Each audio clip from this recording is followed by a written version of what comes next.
Hi everyone. So we are beginning to read Fish in a Tree by Linda Mullally Hunt. I began reading today during our class meeting. So this is a recording of what I read during our meeting, and then I'll start posting 10-minute videos so we can continue with the book and finish by the end of the school year. So I hope you enjoy. So there is an inscription. This book has been dedicated by the author, and it says, "For teachers who see the child before the student, who remind us that we all have special gifts to offer the world, who foster the importance of standing out rather than fitting in, and for kids who find their grit to conquer life's challenges no matter what those challenges may be. You are heroes. This book is for you." Chapter 1, In Trouble Again. It's always there, like the ground underneath my feet. "Well, Allie, are you going to write or aren't you?" Mrs. Hall asks. "If my teacher were mean, it would be easier." "Come on," she says. "I know you can do it." "What if I told you that I was going to climb a tree using only my teeth? Would you say I could do it then?" Oliver laughs, throwing himself on his desk like it's a fumbled football. Shay groans. "Allie, why can't you just act normal for once?" Near her, Albert, a bulky kid who's worn the same thing every day, a dark t-shirt that reads Flint, sits up straight, like he's waiting for a firecracker to go off. Mrs. Howell sighs. "Come on now, I'm only asking for one page describing yourself."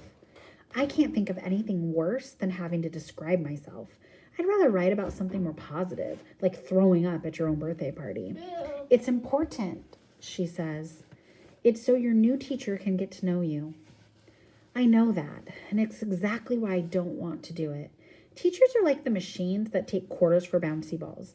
You know what you're going to get, yet you don't know too.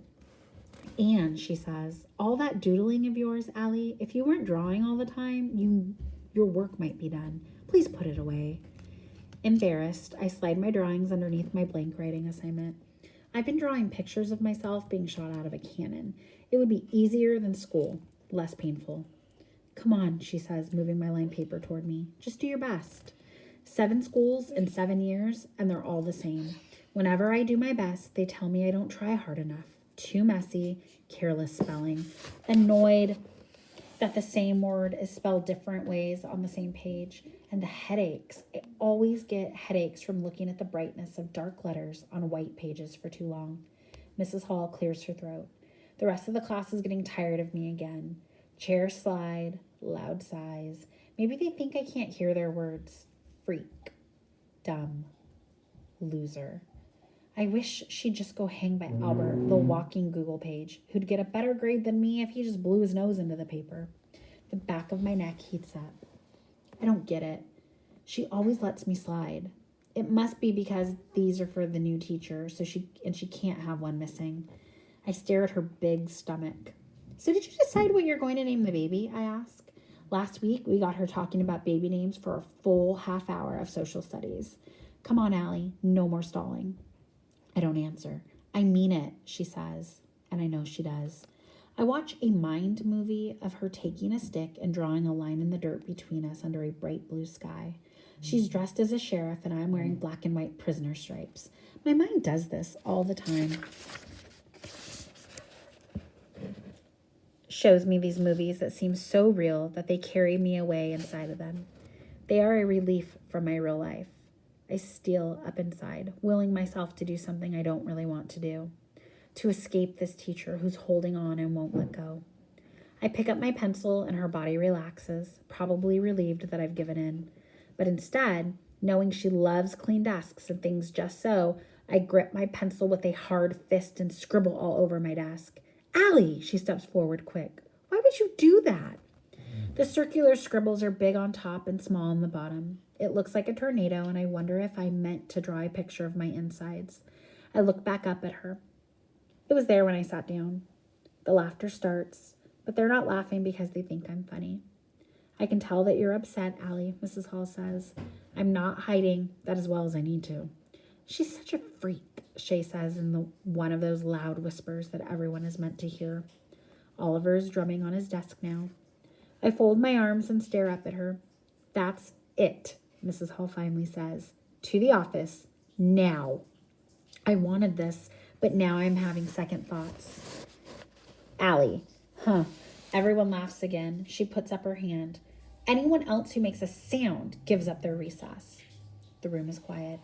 Allie, I said to the office. I can't go see our principal, Mrs. Silver, again. I go to the office so much, I wonder when they'll hang up a banner that says, Welcome, Allie Nickerson. I'm sorry, I say, actually meaning it. I'll do it, I promise. She sighs.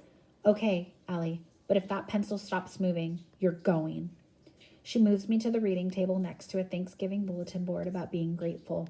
Meanwhile, she sprays my desk with cleaner, glancing at me like she'd like to spray me with cleaner, scrub off the dumb.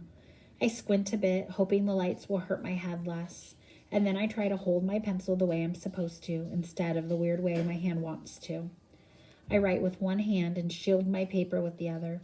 I know I better keep the pencil moving, so I write the word why over and over from the top of the page to the very bottom. 1, because I know how to spell it right, and 2, because I'm hoping someone will finally give me an answer. Chapter 2, Yellow Card. For Mrs. Hall's baby shower, Jessica shows up with such a big bunch of flowers from her father's florist shop that you'd swear she ripped a bush out of the ground and wrapped the bottom in foil. Whatever. I don't care. I found a bright card with yellow roses at the store, and a picture of flowers won't dry up in a week. I feel like it's my way of saying I'm sorry for being such a pain all the time. Max gives his present to Mrs. Hall. He leans back in his chair with his hands clasped behind his head as she opens it. He's given her diapers. I think he hoped to get a reaction from her and seems disappointed when she's happy. Max likes attention. He also likes parties. Just about every day he asks Mrs. Hall for a party, and today he's finally getting one. When Mrs. Hall slides my card out of the envelope, she doesn't read it out loud like all the others. She hesitates, and I know that she must really love it. And I feel proud, which isn't something I feel very much. Mrs. Silver leans over to look. I figure I might finally get a compliment for once, but instead her eyebrows bunch up and she motions me toward the door. Shay has gotten up to look. She laughs and says, The world gets dumber every time Allie Nickerson speaks. Shay, sit down, Mrs. Hall says, but it's too late. You can't make people unhear something. I should be used to this, but it still takes a piece out of me every time. As Shay and Jessica laugh, I remember how we dressed up as our favorite book characters for Halloween last week. I came as Alice in Wonderland from the book my grandpa read to me a ton of times. Shay and her shadow, Jessica, called me Alice in Blunderland all day. Keisha steps up to Shay and says, Why don't you mind your own business for once? I like Keisha. She isn't afraid. And I'm afraid of so much. Shay turns, looking like she's ready to swat a fly. Like it's your business, she asks her. That's right. It's not my business, but it's as much yours as it is mine, Keisha replies. Shay lets out a small gasp. Stop talking to me. Stop being mean, Keisha replies, leaning forward.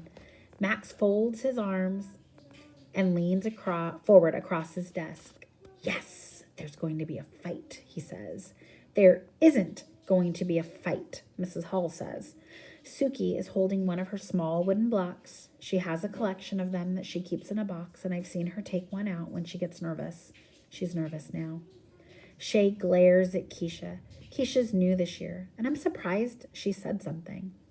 Everyone is all riled up, and I don't even know how this all happened.